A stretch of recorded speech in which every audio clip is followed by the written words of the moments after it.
বাংলাদেশকে ভালোই জবাব দিচ্ছে শ্রীলঙ্কা। প্রথম ইনিংসে টাইগারদের 495 রানের জবাবে শেষ খবর পর্যন্ত স্বাগতিকদের সংগ্রহ 4 উইকেটে 344 রান। ক্যারিয়ার সেরা 187 রান করেছেন পাথুম নিশাঙ্কা। এই মুহূর্তে গল ইন্টারন্যাশনাল ক্রিকেট স্টেডিয়ামে আছেন রিপোর্টার তারেক হাসান শিমুল। সবশেষ খবর জানতে সরাসরি যাচ্ছি তার কাছে।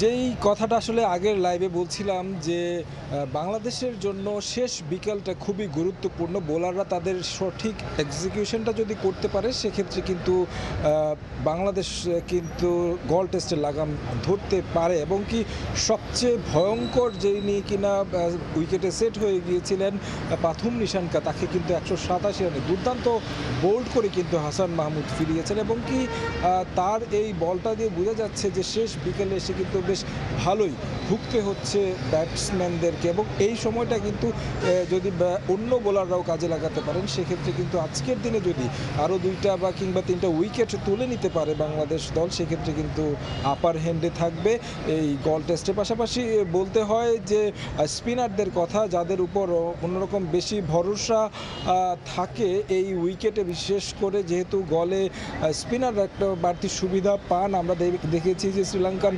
স্পিনাররা কিন্তু বেশ ভালোই ভুগিয়েছে বাংলাদেশ দলকে।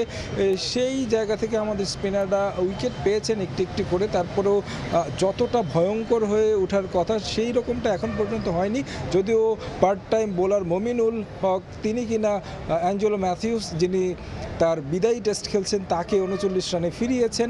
আমরা প্র্যাকটিস সেশনে দেখেছিলাম মমিনুলকে বল করতে, সেটা থেকেই ধারণা করা হচ্ছিল যে তিনি হয়তো ম্যাচে স্পিনারের ভূমিকায় দেখা যাবে। শান্তকেও দেখেছি, যদিও এখন পর্যন্ত শান্ত বোলিংয়ে দেখা যায়নি। তারপরেও নিয়মিত বোলারদের কথা যদি বলি, নাহিদ রানা চেষ্টা করছেন তার গতি দিয়ে পরাস্ত করতে, যদিও এই উইকেটে আসলে গতি কিভাবে মোকাবেলা করতে হয় লঙ্কান ব্যাটসম্যানরা ভালোভাবেই জানেন।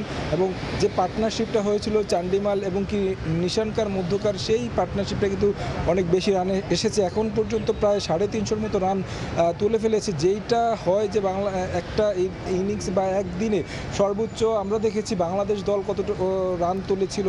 তাদের প্রথম ইনিংসে 300 কাছাকাছি রান তুলতে পেরেছিল প্রথম দিনে, কিন্তু ওই জায়গায় যদি আপনি পার্থক্যটা করেন সেক্ষেত্রে কিন্তু শ্রীলঙ্কা শুরু থেকেই একটা ফলাফলের দিকে লক্ষ্য রেখেই ব্যাট করেছে, এবং কি তারা কিন্তু চেষ্টা করেছে রান রেট বাড়িয়ে রান তুলতে। কারণ আমরা দেখেছি যেখানে মুশফিকুর রহিম 350 বল খেলে 163 রান করেছে, সেই জায়গায় কিন্তু নিশাঙ্কা প্রায় 4.4 বেশি স্ট্রাইক রেটে কিন্তু তিনি রান তুলেছেন।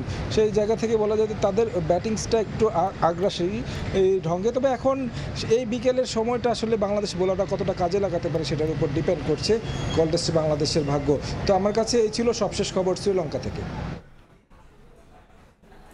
গল টেস্টের সবশেষ খবর জানতে সরাসরি ছিলাম গল ইন্টারন্যাশনাল ক্রিকেট স্টেডিয়ামে।